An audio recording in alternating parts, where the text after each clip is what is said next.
Hello students, आज हम लोग एडमिनिस्ट्रेटिव थ्योरी में लास्ट जो टॉपिक है सिस्टम अप्रोच उसको पिकअप कर रहे हैं। जैसा कि आप जानते हो सिस्टम अप्रोच पर यूपीएससी में क्वेश्चन बहुत कम आया है, एक दफा केवल नोट्स में आया है। लेकिन यह टॉपिक क्योंकि हम लोग एडमिनिस्ट्रेटिव थ्योरी कर रहे हैं और आज के तारीख में सभी टॉपिक को मिलाकर क्वेश्चन पूछने की प्रवृत्ति बहुत बढ़ गया है। तो वैसे सर्कमस्टांस से आप सिस्टम अप्रोच करो या ना करो, अगर वैसा क्वेश्चन आ गया तो आपको उसका उल्लेख करना पड़ेगा। इसलिए सिस्टम अप्रोच यहाँ पर हम लोग पढ़ रहे हैं। और ऐसे भी बीपीएससी इन दिनों नए नए टॉपिक को या नए नए इस पोर्शन पर मतलब को आजमा रही है, तो ऐसा संभव है हो सकता है सिस्टम अप्रोच पर क्वेश्चन भी आ जाए। तो टॉपिक हमारा है प्रणाली उपागम।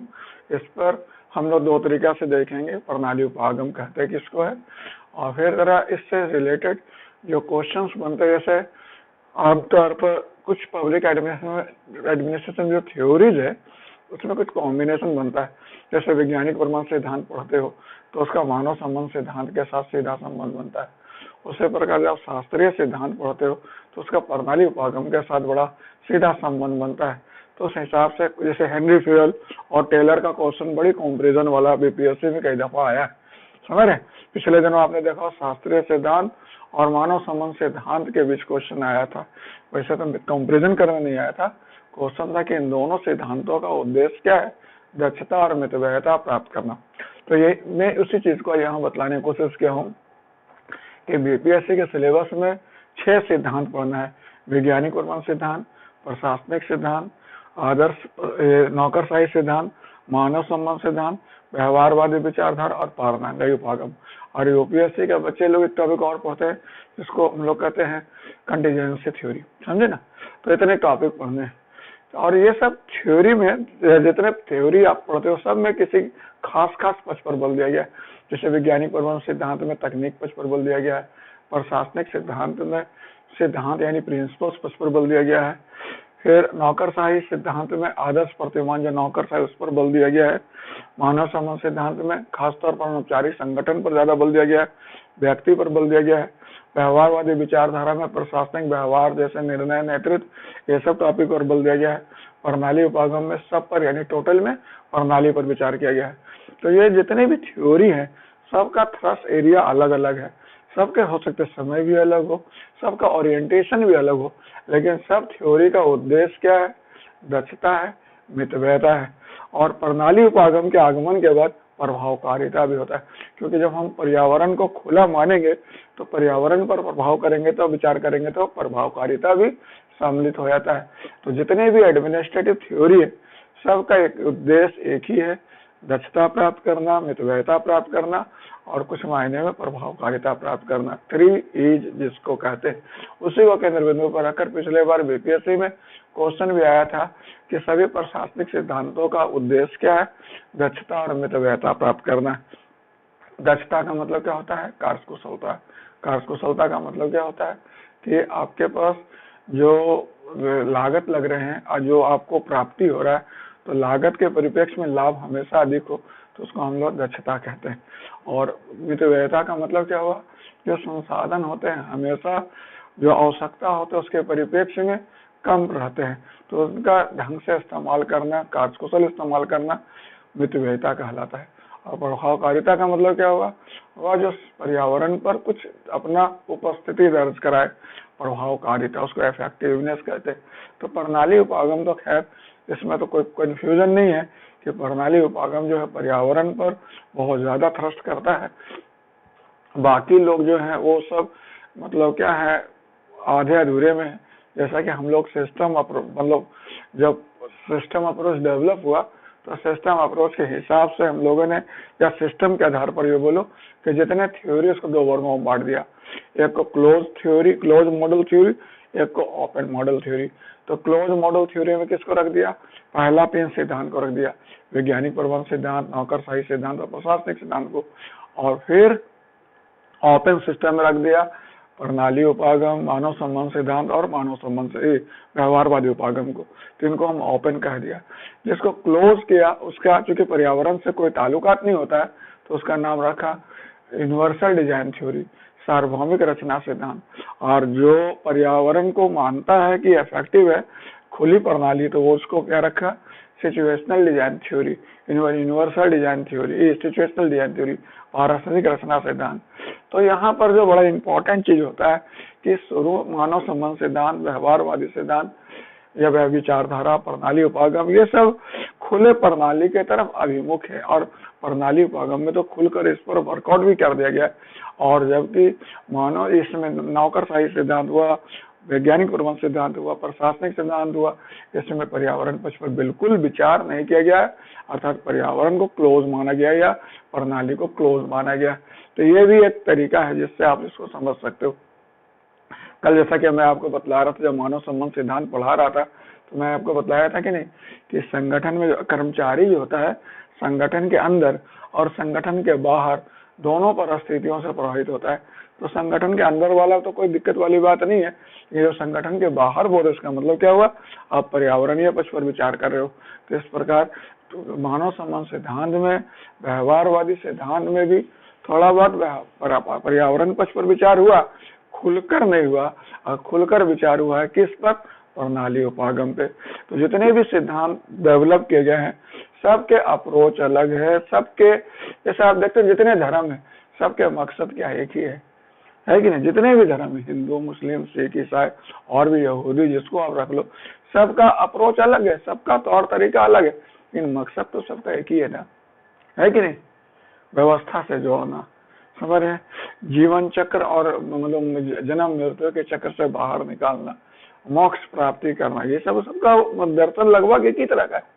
तो इसी प्रकार जितने भी सिद्धांत, चाहे वैज्ञानिक प्रबंध सिद्धांत हो, चाहे नौकरशाही सिद्धांत हो, चाहे प्रशासनिक सिद्धांत हो, चाहे मानव संबंध सिद्धांत हो, सबका उद्देश्य लगभग एक ही है, दक्षता, मितव्ययता और फिर प्रभावकारिता प्राप्त करना। तो अभी हम लोग डिस्कस करते हैं प्रणाली उपागम। प्रणाली उपागम आप मोटा मोटी मान लो 50 या 60 के दशक में आया।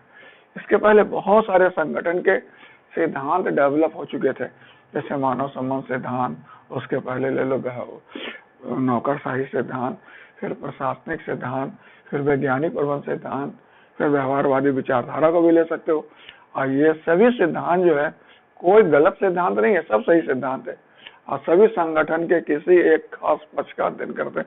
जैसे वैज्ञानिक प्रबंध सिद्धांत सॉफ्ट फ्लोर लेवल पर श्रमिक की समस्या पर विचार करता है, तो प्रशासनिक सिद्धांत जो हुआ वह शीर्ष स्तर पर प्रबंधकीय क्रियाकलापों पर विचार करता है।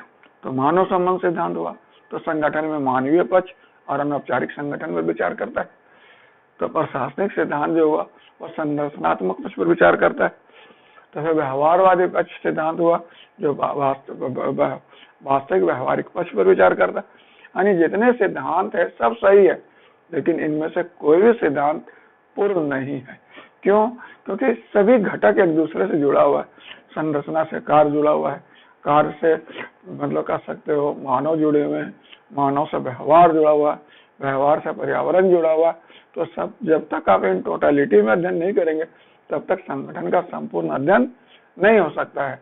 तो ये जितने सिद्धांत आपने शुरू में पढ़ा, वैज्ञानिक प्रबंध सिद्धांत, मानव संबंध सिद्धांत, नौकरशाही सिद्धांत, इनकी स्थिति मोटा मोटी कुछ इसी तरह का है कि मान लो कि 7 सूरदास मिलकर एक हाथी की व्याख्या कर रहे हैं। सातों सही बोल रहे हैं, जो जिसने जिस रूप में हाथी का देख रहे हैं उसी हिसाब से हाथी का व्याख्या कर रहे हैं। तो उसी प्रकार जिसने भी संगठन को जिस रूप में देखा उस रूप में व्याख्या कर दिया, तो सबने सही व्याख्या किया, लेकिन कोई भी व्याख्या को आप पूर्ण व्याख्या नहीं कर सकते हो।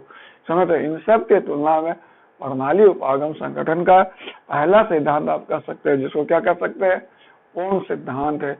यह संरचनात्मक पक्ष और कार्यात्मक पक्ष, समझ रहे, आदर्शात्मक पक्ष, वास्तविक व्यवहारिक पक्ष, मानवीय पक्ष, मनोवैज्ञानिक पक्ष, पर्यावरणीय पक्ष, सबका समेकित और एकीकृत अध्ययन करता है। क्लियर है? पर्यावरण पक्ष पर खुलकर विचार करने वाला यह पहला सिद्धांत हुआ। तो किसके पहले जितने सिद्धांत थे कोई पर्यावरणीय पक्ष पर। प्रणाली उपागम इस मायने में एकमात्र उपागम है जो पर्यावरणीय पक्ष पर विचार करता है, साथ ही संगठन के सभी पक्षों का संपूर्ण और मतलब संपूर्णता और एकीकृत व्यवस्था में अध्ययन करता है। तो प्रणाली उपागम को आप कह सकते हो कि पर्यावरण पक्ष पर और संपूर्णता पर विचार करने वाला पहला सिद्धांत है। तो इसको आप मैक्रो थ्योरी की श्रेणी में सही मायने में रख सकते हो। प्रणाली उपागम वैसे तो सभी सामाजिक व्यवहारिक विज्ञान में पढ़ाया जाता है, लेकिन इसका शुरुआत सामाजिक व्यवहारिक विज्ञान में नहीं हुआ था, इसका शुरुआत जीव विज्ञान में हुआ था। और आप जानते हो कि जो प्रसिद्ध जीव विज्ञानी थे लुडविग वॉन वाटरलैंडफी, लुडविग वॉन वाटरलैंडफी, ये प्रसिद्ध जीव विज्ञानी, इन्होंने पहली दफा प्रणाली अवधारणा शब्द का प्रयोग किया या प्रणाली अवधारणा पर विचार आरंभ किया था। उन्होंने प्रणाली अवधारणा का इस्तेमाल या प्रयोग जीव और उसके पर्यावरण के साथ अध्ययन करने के संदर्भ में किया था। तो पहली दफा जो प्रणाली पर अवधारणा पर विचार किया वो कौन थे? प्रसिद्ध जीव विज्ञानी लुडविग वॉन वाटरलैंडफी। क्लियर है? याद रहेगा। इसके बाद आपको याद होगा मैरी पार्कर फॉलेट, बहुत पहले ही मतलब कह सकते हो 1924 में उनकी किताब आई थी। उसी के आसपास उन्होंने संगठन को एक सामाजिक प्रणाली के रूप में परिभाषित किया था। तो उस हिसाब से आप कह सकते हो कि मैरी पार्कर फॉलेट जो है वह प्रारंभिक विचारक भी जिन्होंने प्रणाली उपागम पर वर्कआउट किया है। चेस्टर आई बर्नार्ड, ये भी इम्पोर्टेंट शख्सियत है, इन्होंने भी संगठन को सहकारी सामाजिक प्रणाली बतलाया। तो एक मायने में कह सकते हो कि प्रणाली उपागम पर व्यापकता से विचार करने वाला चेस्टर आई बर्नार्ड अग्रणी विचारक है। समझ रहे हैं?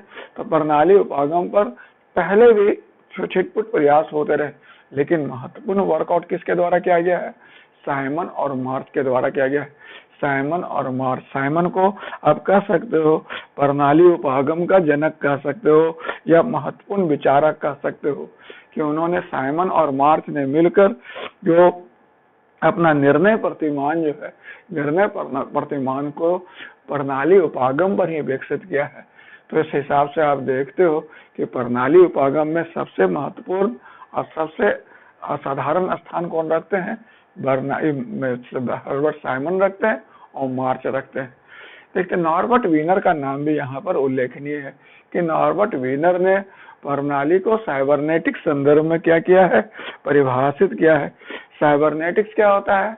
साइबर आज के तारीख में बड़ा कॉमन शब्द है। आप साइबर युग में ही जी रहे हो, और साइबर ढाबा और साइबर मतलब टेक्नोलॉजी, ये सब हम लोग अक्सर इस्तेमाल करते हैं। तो साइबरनेटिक्स जो है ना, ये शब्द वर्चुअली ग्रीक शब्द काइबरनेटिक्स से बना है, KYBERNETS, काइबरनेटिक्स कहते हैं। इसका होता है मतलब स्वच्छ मतलब सेल्फ स्टीयरिंग। सेल्फ स्टीयरिंग का मतलब जो खुद अपने आप चलता हो, मतलब जिसको चलाया नहीं जाता, जिसको अपने आप चलते रहता है, उसको हम लोग सेल्फ स्टीयरिंग कहते हैं। तो जैसे आप देखते होंगे कि प्रणाली जो होते हैं, जैसे प्रकृति को प्रणाली मान ले तो रात होता है, फिर सवेरा होता है, फिर दोपहर होता है, फिर शाम होता है, फिर रात होता है, फिर सवेरा होता है। एक प्रणाली के भांति अपना ये साइबरनेटिक व्यवस्था के रूप में सेल्फ स्टीयरिंग अपने आप चलते रहता है। कोई मैकेनिज्म है जो अपने आप इसको चलायमान रखता है। क्लियर है? तो नॉर्बर्ट वीनर ने प्रणाली संगठन को साइबरनेटिक परिप्रेक्ष्य से परिभाषित किया है और इसको इनपुट आउटपुट मैकेनिज्म के माध्यम से दर्शाने की कोशिश किया है। इनपुट आउटपुट समझ रहे हैं कि जैसे प्रणाली जो होगा, जैसे मैंने यहाँ पॉइंट आउट किया, इनपुट आउटपुट सिस्टम के रूप में समझ रहे हैं कि इनपुट जो वो पर्यावरण से कच्चे संसाधन के रूप में प्राप्त करता है, प्रक्रिया के रूप में उसको प्रक्रिया के माध्यम से उसको प्रोसेस करता है, जो आउटपुट बन जाता है, फिर पर्यावरण को सौंप देता है। पर्यावरण अपनी प्रतिक्रियाएं पुनर्निवेशन में जमा होती है और इस प्रकार ये प्रक्रिया हमेशा निरंतर चलते रहता है। तो इसी को हम लोग क्या कहते हैं? सिस्टम कहते हैं। This is very important one. Clear है? उसके बाद आप देखते हो इसमें और भी कोई विचारक है साइमन और मार्च के अलावा, जैसे हेयर को कह सकते हो, सीएट को कह सकते हो। समझ रहे? ये सब क्या हुआ? इनपुट थॉमसन को कह सकते हो, एमेताई एडजॉइनी को कह सकते हो, कि ये सब फिलिप सेल्जनिक को कह सकते हो। ये सब प्रणाली उपागम पर महत्वपूर्ण विचारक हैं। और प्रणाली उपागम पर लिखे गए पुस्तकों में कौन कौन है? ऑर्गेनाइजेशन हुआ, मॉडर्न ऑर्गेनाइजेशन थ्योरी हुआ, हैंडबुक ऑफ ऑर्गेनाइजेशन हुआ, ये सब प्रणाली उपागम पर लिखे गए महत्वपूर्ण पुस्तकें हैं। क्लियर है? तो फिर से मैं इसको रिपीट करूँ इसके विकास पर, कि जो ये प्रणाली उपागम अवधारणा सर्वप्रथम प्रसिद्ध जीव विज्ञानी लुडविग वॉन वाटरलैंडफी द्वारा प्राणी और उसके पर्यावरण के साथ अध्ययन के संदर्भ में प्रयुक्त किया गया। मैरी पार्कर फॉलेट 1920-30 के दशक में ही प्रणाली अवधारणा पर विचार किया।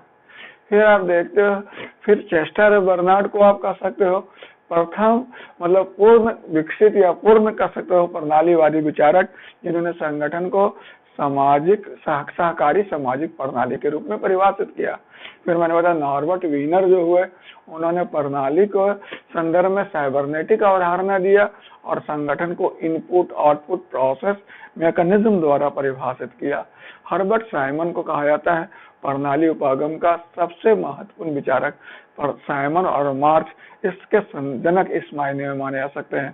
इन्होंने अपनी पुस्तक ऑर्गेनाइजेशन में जो निर्णय प्रतिमान जो उन्होंने दिया प्रणाली उपागम पर ही डेवलप किया। इसके अलावा हेयर हुए, फिर उसके बाद सीएट हुए, हैंडरसन हुए, ए थॉमसन हुए, फिर आप कह सकते हो एडजॉइनी हुए, फिलिप सैल्जनिक हुए। ये सब महत्वपूर्ण विचारक हुए जिन्होंने प्रणाली उपागम पर अपना वर्कआउट किया है। There is no confusion. समझ में आ गया आपका? और प्रणाली उपागम पर लिखे गए पुस्तकों में कौन कौन हुआ? Organization, handbook of organization, modern organization theory इत्यादि। Clear? There is no confusion. ऐसा अगर आपसे कोई पूछ दे कि प्रणाली होता क्या है तो क्या बोलोगे? तो प्रणाली को हम व्यवस्था भी कहते हैं। प्रणाली को हम लोग कह सकते हैं, परिभाषित करें तो कह सकते हैं प्रणाली अंतर संबंधित घटकों के उस संकुल को कहते हैं, उस व्यवस्था को कहते हैं जो क्या होते हैं, मतलब आपस में मिलकर एक संपूर्णता का निर्माण करते हैं। मतलब अंतर संबंधित घटकों का वह संकुल जो आपस में मिलकर क्या कर रहे हैं, एक संपूर्णता का निर्माण कर रहे हैं, उसी को हम प्रणाली कहते हैं। जैसे आप देखते हैं मानव शरीर प्रणाली के रूप में काम करता है। इसमें जितने कंपोनेंट हैं सब मिलकर शरीर का निर्माण करते हैं। क्लियर है? शरीर के अलग से इनका कोई ज्यादा मतलब नहीं है, शरीर के साथ ही इनकी सार्थकता है। क्लियर हुआ? सो दिस इज बेसिक पॉइंट कि अंतर संबंधित घटकों का वह संकुल जो आपस में मिलकर किसका निर्माण करता है, एक संपूर्णता का निर्माण करता है, उसी को हम लोग क्या कहते हैं? प्रणाली कहते हैं। जब आप प्रणाली के बारे में बोलते हो तो दो बातें होती है कि प्रणाली के अंतर्गत बहुत सारे घटक होते हैं जिनको आप उप प्रणाली कह सकते हो। ये घटक जो होते हैं सब मिलकर प्रणाली के काम को पूरा करते हैं और प्रत्येक प्रणाली का एक दायरा होता है और दायरा के बाहर क्या होता है? पर्यावरण होता है और उस पर्यावरण के साथ प्रणाली का क्या होता है? निरंतर अंतःक्रिया होता है। तो जब हम प्रणाली बोलते हैं तो यहाँ पर दो अर्थों में ये अवधारणा इस्तेमाल हो रहा है। अंतर संबंधित घटकों का एक संकुल हुआ और दूसरा प्रणाली और पर्यावरण के बीच में एक अंतःक्रिया का वस्तु स्थिति हुआ। दूसरे इसी तरह और देख सकते हो, जब आप प्रणाली बोल रहे हो तो इसका मतलब हम लोग तीन चीज के बारे में बात कर रहे हैं। इसके प्रणाली के बहुत सारे घटक होंगे जिसको प्रणाली कहेंगे। दूसरा, प्रणाली के उन घटकों के बीच अंतःक्रिया होते रहेगी। फिर प्रणाली का एक अपना पर्यावरण हुआ या दायरा हुआ और उस प्रणाली के बाहर जो पर्यावरण है उसके साथ प्रणाली का क्या होता है? निरंतर अंतःक्रिया होते रहता है। So this is basic point. There is no confusion. So यहाँ तो तीन पार्ट, पहले प्रणाली के भाग, फिर इन भागों के बीच अंतःक्रिया और तीसरा प्रणाली और पर्यावरण के बीच अंतःक्रिया। That is very important thing. तो समाज को एक प्रणाली मान सकते हो, समझ रहे हो? सरकार को एक प्रणाली मान सकते हो, संगठन को एक प्रणाली मान सकते हो। कई प्रणाली तो ऐसा कंसेप्ट है जो जहां चाहो वहां इस्तेमाल कर सकते हो। और सबसे इम्पोर्टेंट इसलिए ये जब भी जब प्रणाली बोलते हो तो इसका मतलब आप संपूर्णता बोलते हो, है कि नहीं? तो प्रणाली को, प्रत्येक प्रणाली को हम लोग क्या कह सकते हैं? आगत निर्गत श्रृंखला में दर्शा सकते हैं। तो यहाँ पर आप क्या देख रहे हो? ये जो हुआ ये आगत हुआ जिसको इनपुट कहते हैं। जैसे शरीर को अगर हम प्रणाली मान ले तो इनपुट हम लोग किस रूप में लेते हैं? प्रोटीन के रूप में, क्लोर कह सकते हैं, कैल्शियम के रूप में, मिनरल्स के रूप में, भोजन पानी जल के रूप में हम लोग क्या करते हैं? इनपुट लेते हैं। फिर शरीर में जो मेटाबॉलिक प्रोसेस, कैटाबॉलिक प्रोसेस, बहुत सारे प्रोसेस है और संगठन में आंतरिक प्रक्रिया, तकनीकी प्रक्रिया या सामाजिक प्रक्रिया जो है वह क्या करती है? उस इनपुट को कन्वर्ट कर देती है आउटपुट में। और आउटपुट को, जैसे आउटपुट किस रूप में हो सकता है, वस्तु के रूप में हो सकता है, सेवा के रूप में हो सकता है। शरीर के संदर्भ में देखा जाए तो आउटपुट एनर्जी के रूप में हो सकता है। अब इसी एनर्जी के माध्यम से हम विभिन्न प्रकार के काम करते हैं। इस वस्तु और सेवा को हम किस में देते हैं, पर्यावरण को सौंप देते हैं। पर्यावरण इस पर प्रतिक्रिया देती है, अच्छा या बुरा वो जमा कहाँ होता है, पुनर्निवेशन में जमा होता है। फिर अगले चरण के जो आगत स्तर होता है उसमें वो इस्तेमाल होता है। इस प्रकार ये निरंतर क्या होता है, चलते रहता है। ये कंटिन्यूअस प्रोसेस है, ये लगातार चलते रहेगा। समझ रहे हैं? तो ये पर्यावरण हुआ, इसको हम लोग क्या कहते हैं, सुप्रा सिस्टम भी कह सकते हो। समझ रहे? सुप्रा सिस्टम का मतलब क्या हुआ, मतलब कह सकते हैं अधि प्रणाली, और अंदर क्या हुआ, सब सिस्टम हुआ। तो सिस्टम, अंदर में सब सिस्टम और बाहर में सुप्रा सिस्टम। तो सब सिस्टम के साथ भी रिलेशन रखता है, इक्विलिब्रियम बनाता है, और सुप्रा सिस्टम के साथ भी इक्विलिब्रियम बनाता है। तो प्रणाली की एक बहुत बड़ी खासियत भी समझ आ गई आपको। तो जब फिर से मैं बतला दूं प्रणाली का मतलब क्या होता है, तो बोले प्रणाली जब हम बोलते हैं तो इसका मतलब होता है अंतर संबंधित घटकों का वह संकुल जो आपस में मिलकर एक संपूर्णता का निर्माण करते हैं। अंतर संबंधित घटकों का वह संकुल जो एक क्या कहते हैं, संपूर्णता का निर्माण करते हैं। प्रणाली के जब हम व्याख्या करते हैं तो दो पक्ष का व्याख्या करते हैं। प्रणाली के अंतर विभिन्न घटक होते हैं जो अपने अपने हिस्से का काम करते हैं, और प्रणाली के बाहर एक पर्यावरण होता है जिसके साथ पर्यावरण प्रणाली क्या करता है, अंतःक्रिया करती। जब हम प्रणाली बोलते हैं तो इसमें तीन बातों पर विचार होता है। प्रणाली के अंदर अंतर घटक, उन अंतर घटकों के बीच अंतःक्रिया, और फिर प्रणाली का पर्यावरण के साथ अंतःक्रिया। प्रत्येक प्रणाली को किस रूप में दर्शाया सकता है, आगत, प्रक्रिया, निर्गत, पुनर्निवेशन श्रृंखला में दर्शाया सकता है।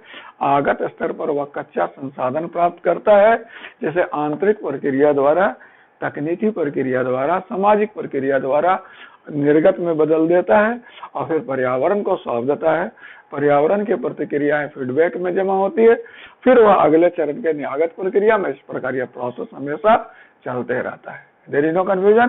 तो इस प्रकार आप देखते हो कि दो इक्विलिब्रियम, इन आंतरिक समीकरण विभिन्न घटकों के बीच होता है, और वह संतुलन किसके बीच होता है, पर्यावरण और प्रणाली के बीच होता है। क्लियर है? तो जो प्रणाली का जो बाउंड्री हुआ, समझ रहे ना, उस बाउंड्री के आधार पर हम प्रणाली को दो वर्गों में बांट सकते हैं। एक प्रणाली हो गई सो बंद प्रणाली कह सकते हैं, इसको खुली प्रणाली कह सकते हैं। तो बंद प्रणाली कौन हुआ, जिसका पर्यावरण जो हुआ वो बंद प्रकृति का होता है। जैसे आप ले सकते हो जाति को बंद प्रणाली है, धर्म एक बंद प्रणाली है, वही वर्ग को ले खुली प्रणाली है। समझ रहे हैं? तो खुली वर्ग मतलब क्लास है, खुली प्रणाली। कोई आदमी मेहनत से मिडिल क्लास है, हायर क्लास में जा सकता है, नहीं मेहनत करेगा तो लोअर क्लास में चले जाएगा। लेकिन जो आदमी ब्राह्मण है, जो बाय बर्थ, वो जिंदगी भर ब्राह्मण ही रहेगा, चाहे वो कोई भी काम करे या ना करे। समझ रहे? कोई हिंदू है तो हिंदू ही रहेगा, अनलेस के अंटिल के वह विधि द्वारा अपना धर्म बदले, वो अलग बात है। लेकिन ऐसे वो जन्म से ही होता है, उसको आप बदल नहीं सकते अपने, मतलब इन जनरल बदलता नहीं। सो दिस इज बंद प्रणाली। जनजातीय समाज को हम क्या बोलेंगे, बंद प्रणाली या खुली प्रणाली, बंद प्रणाली। और मैदानी भाग में महानगरीय संस्कृति में हम लोग क्या बोलेंगे, खुली प्रणाली। तो बंद प्रणाली और खुली प्रणाली, बाउंड्री के आधार पर हम लोग प्रणाली को दो वर्गों में बांट देते हैं, बंद प्रणाली और खुली प्रणाली। बंद प्रणाली वह हुआ जिसका बाउंड्री बंद रहता है, जिसका पर्यावरण के साथ अंतःक्रिया बहुत ही कम या नगण्य होता है। मेरी बात समझ रहे? तो भौतिक प्रणाली और यांत्रिक प्रणाली को बंद प्रणाली की श्रेणी में रखा जाता है। क्लियर? इसके विपरीत खुली प्रणाली किसको कहते हैं, वह प्रणाली जिसका पर्यावरण के साथ निरंतर अंतःक्रिया होता है। क्लियर है? क्लियर है? There is no confusion. इसका पर्यावरण के साथ क्या होता है, निरंतर अंतःक्रिया होते रहता है। क्लियर है? तो इसका क्या होगा, इसका जो स्वरूप एकदम खुला प्रकृति का होता है। तो बंद प्रणाली, इस भौतिक सामाजिक प्रणाली को ले लो, जैविक प्रणाली को ले लो, तो खुली प्रणाली में आता है। और यांत्रिक प्रणाली और समझ रहे ना, मतलब कह सकते हो ये सब को हम लोग किसे बोलते हैं, तकनीकी प्रणाली को बंद प्रणाली लेते हैं। ठीक है? भौतिक प्रणाली को, भौतिक और यांत्रिक प्रणाली बंद, और जैविक और सामाजिक प्रणाली खुली।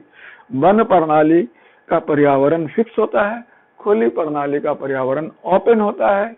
बंद प्रणाली का पर्यावरण के साथ अंतःक्रिया नगण्य या न के बराबर होता है, और खुली प्रणाली का पर्यावरण के साथ निरंतर अंतःक्रिया होता है।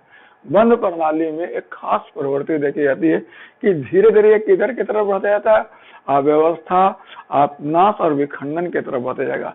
जो बंद प्रणाली धीरे धीरे किधर चल जाएगा, आपनाश की तरफ बढ़ जाएगा, विखंडन की तरफ बढ़ जाएगा, समाप्ति की तरफ बढ़ जाता है। और खुली प्रणाली का प्रवृत्ति क्या होता है, वह विविधीकरण की तरफ बढ़ता है, विस्तार की तरफ बढ़ता है, और कह सकते हो मतलब बड़े व्यवस्था की तरफ बढ़ते चला जाता है। तो बंद प्रणाली और खुली प्रणाली में मेन डिफरेंस यही हुआ। क्लियर है? तो बंद प्रणाली और खुली प्रणाली दो प्रकार का होता है। तो प्रशासन जो संगठन जिसकी बात हम लोग अभी कर रहे हुआ क्या होगा, बंद प्रणाली या खुली प्रणाली?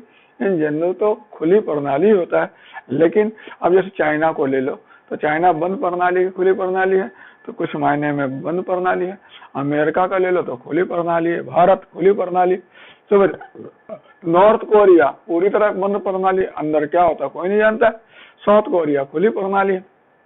तो पर्यावरण के साथ जिसका अंतःक्रिया हो वो खुली प्रणाली, जो पर्यावरण के साथ कम अंतःक्रिया हो या ना अंतःक्रिया हो बंद प्रणाली हो गया। क्लियर है? This is basic point. तो प्रणाली की कई विशेषताएं होती है। क्या क्या विशेषता होती है बतला सकते हैं आप? जब आप प्रणाली बोलते हो तो आप संपूर्णता बोलते हो, उसको जेस्टाल्ट कहते हैं हम लोग, नहीं सिनरिज्म कहते हैं। इसका मतलब क्या हुआ, सिनरिज्म। सिनरिज्म का मतलब होता है होलिज्म, मतलब व्हेन यू टॉक ऑफ, जब आप बोलते हो प्रणाली तो आप संपूर्णता में बात कर रहे हो, आप टुकड़ा टुकड़ी में बात नहीं कर रहे हो, आप घटकों में बात नहीं कर रहे हो, बल्कि एकीकृत समेकित व्यवस्था में कर रहे हो। तो प्रणाली का पहला विशेषता है कि संपूर्ण होता है। दूसरा क्या रहता है, होमियोस्टैटिस, जिसको इसका हिंदी में कहते हैं गतिशील संतुलन। इसमें संतुलन स्थिर नहीं रहता है। जैसे अभी शरीर का टेम्परेचर आप लोग कुछ और मिलेगा, हो सकता है थोड़ा देर के बाद लेवल कुछ और मिलेगा। इस प्रकार शेयर बाजार में अप एंड डाउन हमेशा होते रहता है, सराफा बाजार में अप एंड डाउन होते रहता है, नदी में जिस प्रकार हमेशा उतार चढ़ाव आते रहता है, उसी प्रकार क्या है, क्योंकि प्रणाली में भी जो संतुलन रहेगा वह स्थिर नहीं रहेगा बल्कि गतिशील रहेगा। तीसरा क्या होगा, एक पुनर्निवेशन प्रणाली है जो सबसे इम्पोर्टेंट है। ये दूसरे संगठन सिद्धांत से इस सिद्धांत को अलग करता है कि दूसरे सिद्धांत में हम पुनर्निवेशन प्रणाली पर विचार नहीं करते हैं, इसी में हम पुनर्निवेशन पर विचार करते हैं। और इसी पुनर्निवेशन के कारण ही संगठन क्या होता है, एक निरंतरता के रूप में काम करते हुए नजर आता है। क्लियर है? जैसे एक बार यूपीएससी में क्वेश्चन आया था कि बहुत पहले के क्वेश्चन, नया क्वेश्चन नहीं है, कि मतलब मैक्स वेबर ने मतलब जो जिस अस्थि पंजर को मतलब जो सृजित किया, समझ रहे हैं, साइमन और मार्च ने उसको मांस और मज्जा प्रदान कर दिया। नहीं समझ? यानी कहने का मतलब क्या हुआ कि ऐसे ढांचा क्रिएट कौन कर दिए, मैक्स वेबर ने कर दिए, और पुनर्निवेशन डालकर उन्होंने, किसने उसको एक जीवंत रूप दे दिया, मार्च और साइमन ने। तो इस प्रकार ये प्रोसेस के रूप में काम करता है। फिर आप यहाँ पर देख सकते, तीसरा कह सकते, इसमें और देख सकते हो ऑर्गेनिज्म। ऑर्गेनिज्म का मतलब क्या होता है, ऑर्गेनिज्म का मतलब होता है कि यह जो होता है गतिशील, मतलब साविक होता है। साविक मतलब कि इसमें सजीवता और निर्जीवता दोनों का गुण होता है। मतलब ऐसे तो लगता है निर्जीव, लेकिन होता है सजीव। तो वायरस को ले लो, कोरोना वायरस, सजीव है निर्जीव है, वैसे तो नजर नहीं आता है लेकिन है सजीव। तो सजीव और निर्जीव दोनों का जो गुण रखता है उसको हम लोग क्या कहते हैं, साविकता कहते हैं। इसके अलावा क्या रहता है, इसमें प्रणाली में एक समान लक्षण पाए जाते हैं, इसको हम लोग कहते हैं आइसोमॉर्फिज्म। और इसके अलावा क्या होता है, एक समान परिणाम भी होते हैं, जिसको कहते हैं इक्विफाइनलिटी। इक्विफाइनलिटी का मतलब क्या होता है, एक समान परिणाम, चाहे इधर देखो चाहे उधर देखो परिणाम एक जैसा ही निकलेगा। शरीर का खून यहाँ से लो चाहे यहाँ से लो, एक ही परिणाम निकलेगा। ऐसा नहीं कि यहाँ ए निकलेगा तो यहाँ बी निकलेगा, समझ। और लास्ट ले सकते हो इंट्रोपी। इंट्रोपी का मतलब क्या, आत्मनाश की प्रवृत्ति। मतलब संगठन में क्या होता है, आत्मनाश की प्रवृत्ति होती है। प्रणाली में आत्मनाश की प्रवृत्ति हुआ धीरे धीरे किधर बढ़ते जाता है, विखंडन की तरफ बढ़ते जाता है, अव्यवस्था की तरफ बढ़ते जाता है, और अंत में आत्मनाश की तरफ बढ़ते चला जाता है। तो ये प्रणाली की क्या हुआ, विशेषता हुआ। फिर से रिपीट कर सकते हैं, बिल्कुल कर सकते हैं। पहला क्या होगा, पहला बोलेंगे संपूर्णता, दूसरा क्या बोलेंगे गतिशील संतुलन, तीसरा क्या बोलेंगे पुनर्निवेशन प्रणाली, चौथा क्या बोलेंगे साविकता, पांचवा क्या बोलेंगे एक समान लक्षण, छठा क्या बोलेंगे एक समान परिणाम, और सातवां क्या बोलेंगे आत्मनाश की प्रवृत्ति। कि जब भी हम प्रणाली की बात करते हैं, प्रणाली में ये सब चीजें स्वतः समाहित होते हैं। क्लियर है? जब आप प्रणाली बोल रहे हैं तो आप संपूर्णता के बारे में बोल रहे हो। जब प्रणाली बोल रहे हो तो उसमें लक्षण एक जैसे होंगे। जब प्रणाली बोल रहे हो तो उसके परिणाम एक जैसे होंगे। जब आप प्रणाली बोल रहे हो तो उसमें अपनाश की प्रवृत्ति होगी। जैसे प्रणाली बोल रहे हो उसमें सजीवता निर्जीवता दोनों के गुण होंगे। जब प्रणाली बोल रहे हो उसमें पुनर्निवेशन प्रणाली होंगे। इसमें संतुलन जो होगा गतिशील होगा। प्रणाली मतलब संपूर्ण होता है, टुकड़ा टुकड़े में नहीं। Clear? So this is the basic point. इसके पहले जितने सिद्धांत है सब में हम टुकड़ा टुकड़े में अध्ययन करते थे, लेकिन ये पहला सिद्धांत है जिसे हम संगठन का संपूर्णता में अध्ययन करते हैं और उसको इनपुट आउटपुट मैकेनिज्म के माध्यम से दर्शाने का कोशिश करते हैं। क्लियर है? इस सिद्धांत में संगठन को क्या माना गया? प्रणाली माना गया। और प्रणाली भी कैसा होगा? खुली प्रणाली होगा। अब प्रणाली हो तो उसके अंदर बहुत सारे उप प्रणाली में होंगे और उप प्रणाली की संख्या और स्वरूप क्या होगा? एक जैसा होगा? नहीं, ये विभाग दर विभाग अलग होगा, संगठन दर संगठन अलग होगा। जैसे आप ले लो, दो संगठन में लेता है, ले लेता हूँ पशुपालन विभाग और दूसरा गृह विभाग ले लेता हूँ, क्या दोनों का प्रणाली या घटक बराबर होगा? नहीं, पशुपालन में कम होंगे, गृह में बहुत ज्यादा होंगे। समझ रहे? तो उसी प्रकार आप देखते हो कि सभी प्रणाली में उप प्रणाली तो होते हैं, लेकिन इनका संख्या और स्वरूप अलग अलग होता है। लेकिन सब प्रणाली में कुछ कॉमन, कुछ समान सार्वभौमिक उप प्रणाली तो होते ही होते हैं। तो कौन कौन उप प्रणाली समान रूप से होते हैं? तो आप कह सकते हो सबसे पहला और सबसे इम्पोर्टेंट क्या होता है? तो सबसे पहला तकनीकी उप प्रणाली। तकनीकी उप प्रणाली का मतलब होता है मेन जो इनपुट को आउटपुट में कन्वर्ट करता है, जो उत्पादन कार्य को करता है। समझ रहे? तो इसको हम लोग कहते हैं तकनीकी उप। जैसे पुलिस में मेन काम क्या है? लॉ एंड ऑर्डर मेंटेन करना, थाना करता है ये, तो इसको हम लोग कहते तकनीकी कार्य।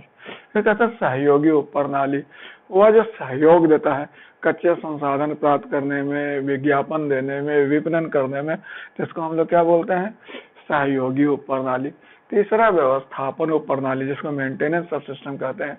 इसका काम क्या होता है? इसका काम होता है आवश्यक कार्यदशा सुनिश्चित करना ताकि प्रणाली बेहतर ढंग से काम कर सके।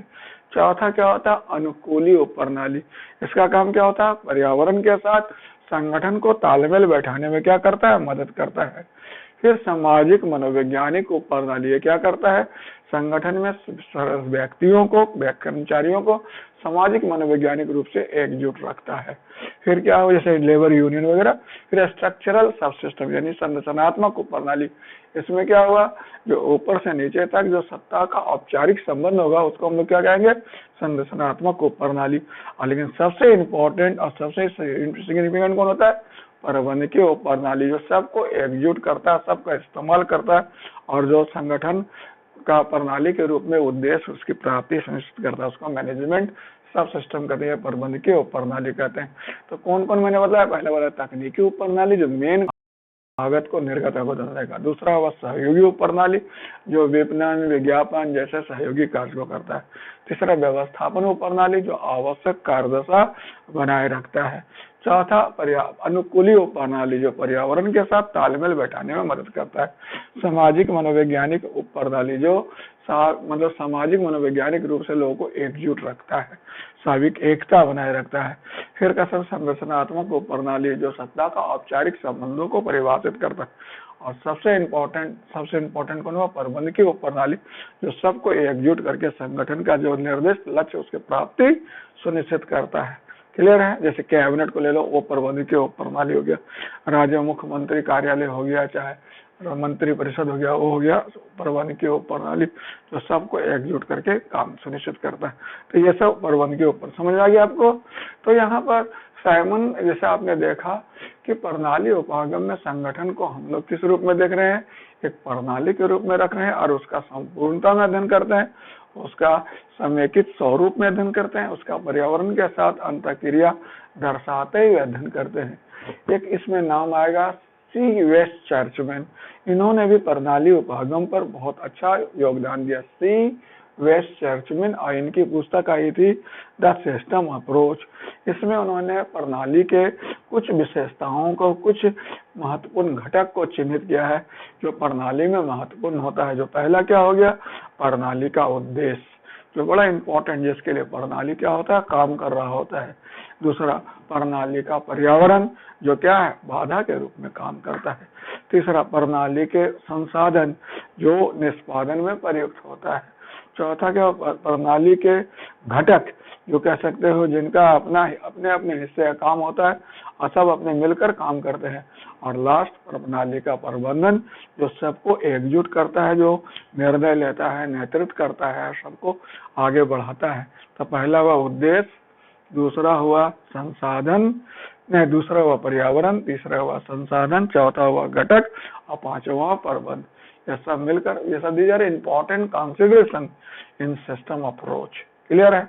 तो प्रणाली उपागम जो आप पढ़ते हो, उस उपागम में आप क्या पढ़ते हो कि संगठन को हम संपूर्णता में अध्ययन करते हैं, संगठन का हम साविकता में अध्ययन करते हैं, संगठन को हम इनपुट मैकेनिज्म, आउटपुट मैकेनिज्म में अध्ययन करते हैं, एक गतिशील स्वरूप में अध्ययन करते हैं, मैक्रो अध्ययन करते थे। हिसाब से ये विचारधारा संगठन के जितने विचारधाराएं हैं उनके तुलना में सबसे महत्वपूर्ण है। समझ रहे? इससे आप संगठन में एक संपूर्ण उसका विजन प्राप्त कर सकते हो। इसमें कौन कौन क्रियात्मक पक्ष है और कौन कौन अक्रियात्मक पक्ष है, उसको सरलता से नोटिस कर सकते हो।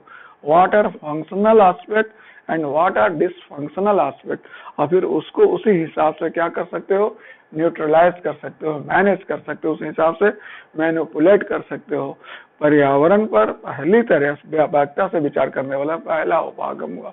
नहीं समझ रहे? यह उपागम जो है, चूंकि संगठन का संपूर्णता में अध्ययन करता है, मतलब कह सकते हैं साविकता में अध्ययन करता है, तो इसलिए इससे क्या होता है, संगठन का एक संपूर्ण दर्शन एक साथ एकजुट रूप में प्रस्तुत होता है, जो संगठन का एक पूरा विहंगम दृश्य प्रस्तुत करता है।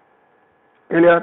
तो ये प्रणाली उपागम संगठन के जितने उपागम है प्रणाली, उनसे बिल्कुल अलग है, और यह संगठन का सही मायने में संपूर्णता में अध्ययन करने वाला सिद्धांत हुआ।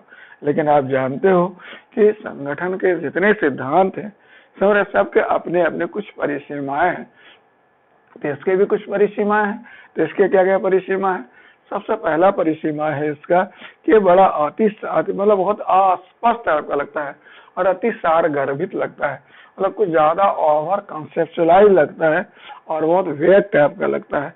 ये विचारधारा खत्म भी हो गया और हम लोग के हाथ में कुछ आया भी नहीं। तो ये बहुत इंपॉर्टेंट है कि प्रणाली उपागम जो है वह वर्चुअली एक बहुत बड़ा उपागम है, लेकिन बहुत अस्पष्ट है और बहुत ही क्या कहते हैं, ओवर सिंप्लीफाइड। दूसरा चीज जो है, इसका कैसे इस्तेमाल करना है व्यवहार में, ये इससे कोई दिशा निर्देश नहीं मिलता। कैसे इससे को हम इसका व्यवहार में अनुप्रयोग करें प्रणाली उपागम का, ये नहीं पता लगता है।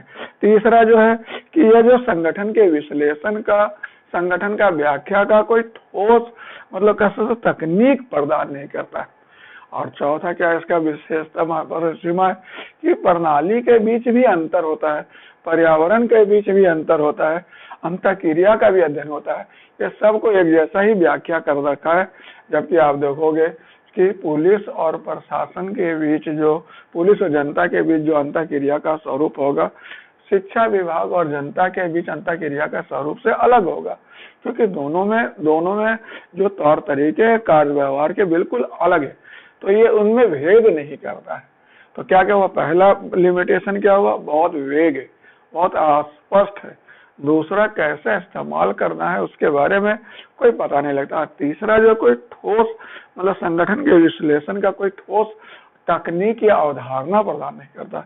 और चौथा, ये प्रणालियों के बीच या प्रणाली और पर्यावरण के बीच अंतःक्रिया के बीच भेद नहीं करता है, सबको एक जैसा ही व्याख्या कर रखा है, इसलिए बहुत जनरल टाइप का लगता है। क्लियर है? लेकिन आपको पता है कि आज हम लोग जैसे जैसे आगे बढ़े 50-60 के दशक में, वैसे वैसे क्या हुआ कि हम मतलब संपूर्णता के तरफ बढ़े हैं, पर्यावरण के तरफ बढ़े हैं, हमारे बहुआयामी व्याख्या के तरफ बढ़े। तो इस हिसाब से प्रणाली उपागम का अपना विशिष्ट स्थान है। और यह जो है सब मतलब इस मायने में कह सकते हैं कि पहला उपागम हुआ जिसमें शास्त्रीय उपागम, नव शास्त्रीय उपागम, आधुनिक उपागम सबको एकजुट करके अध्ययन करता है। दूसरा, यह संगठन और पर्यावरण के बीच अंतःक्रिया पर वर्कआउट करता है, जो पारिस्थितिक उपागम जो कालक्रम में डेवलप हुआ उसका पृष्ठभूमि निर्मित करता है। और तीसरा जो आप कह सकते हो, जो लोक प्रशासन में इसी आधार पर, इसी कंसेप्ट पर आकस्मिकता प्रबंधन और भी नए नए अवधारणा जो डेवलप हुए, इसी पर तनाव प्रबंधन, ये सब इसी पर डेवलप हुए हैं। तो आकस्मिकता प्रबंधन, तनाव प्रबंधन और भी बहुत सारा चीज कंसेप्ट जो इसी पर आए हैं। तो आप कह सकते हो कि प्रणाली उपागम में मतलब टॉपिक जिस तरह से आपने देखा, मेरे को समराइज करने दिए प्रणाली उपागम के बारे में, आप मेरे को 11 इंपॉर्टेंट पॉइंट बतलाइए कि कौन कौन 11 इंपॉर्टेंट पॉइंट है जो प्रणाली उपागम में अगर हम ध्यान में रखें तो एग्जाम में लिख दे तो मेरा काम चल जाए। तो आपको मैं बतला दूं, पहला पॉइंट लिखिएगा कि प्रणाली उपागम संगठन का पहला संपूर्ण उपागम है जो 1950-60 के दशक में विकसित हुआ। इसमें शास्त्रीय उपागम, नव शास्त्रीय उपागम और आधुनिक उपागम सभी का समावेश है। दूसरा, प्रणाली उपागम को व्यवस्था उपागम और संगठन का आधुनिक सिद्धांत भी कहते हैं।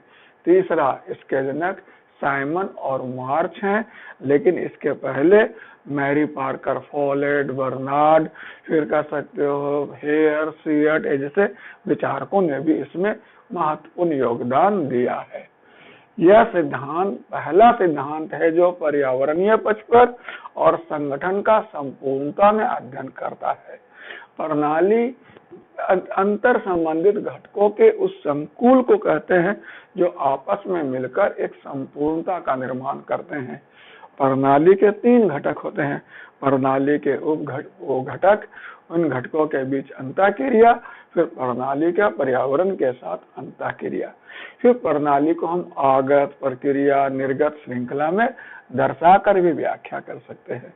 बाउंड्री के आधार पर प्रणाली को 2 वर्गों में बांट सकते हैं, बंद प्रणाली और खुली प्रणाली। बंद प्रणाली की प्रवृत्ति क्या होता है? आत्मनाश, विखंडन और समाप्ति की ओर होता है, जबकि खुली प्रणाली की प्रवृत्ति क्या होता है? आत्मविस्तार या फिर विविधीकरण इत्यादि की ओर होता है। क्लियर है? प्रणाली में संपूर्णवाद, समय गतिशील संतुलन, एक समान लक्षण, एक समान परिणाम, पुनर्निवेशन जैसे क्या होता है? महत्वपूर्ण विशेषताएं होती है। फिर और मतलब प्रणाली का कुछ खासियत, प्रणाली उपागम संगठन में पहला उपागम है जो संगठन का संपूर्णता में अध्ययन करता है और उसके क्रियात्मक पक्ष, अक्रियात्मक पक्ष दोनों को चिन्हित करके उसका समाधान ढूंढने में मदद करता है। क्लियर है? यह पर्यावरणीय पक्ष पर विचार करने वाला पहला सिद्धांत हुआ। क्लियर है? इसके कुछ महत्वपूर्ण परिसीमाएं, तो इसका महत्वपूर्ण परिचय बड़ा वेग है, बहुत स्पष्ट है, इसका कैसे डायरेक्ट व्यवहार में इस्तेमाल किया ये पता नहीं लगता है। फिर विभिन्न प्रणाली में अंतर भी होते हैं, लेकिन इस पर कोई विचार नहीं करता है। और अंत में कोई ठोस उपागम या कोई ठोस तकनीक प्रदान नहीं करता है जिसका हम इस्तेमाल कर सकते हैं मतलब संगठनात्मक विश्लेषण के लिए। लेकिन इसके बावजूद भी यह फायदेमंद इस मायने में है कि इसने क्या किया है, मतलब सभी पक्षों को एकजुट करके व्याख्या किया है। इसने पारिस्थितिक उपागम की उत्पत्ति में सहयोग दिया है, इसने आकस्मिकता प्रबंधन अवधारणा की उत्पत्ति में सहयोग दिया, और आज संगठन में जितने भी व्याख्या होते हैं सब प्रणाली उपागम के आधार पर ही होते हैं।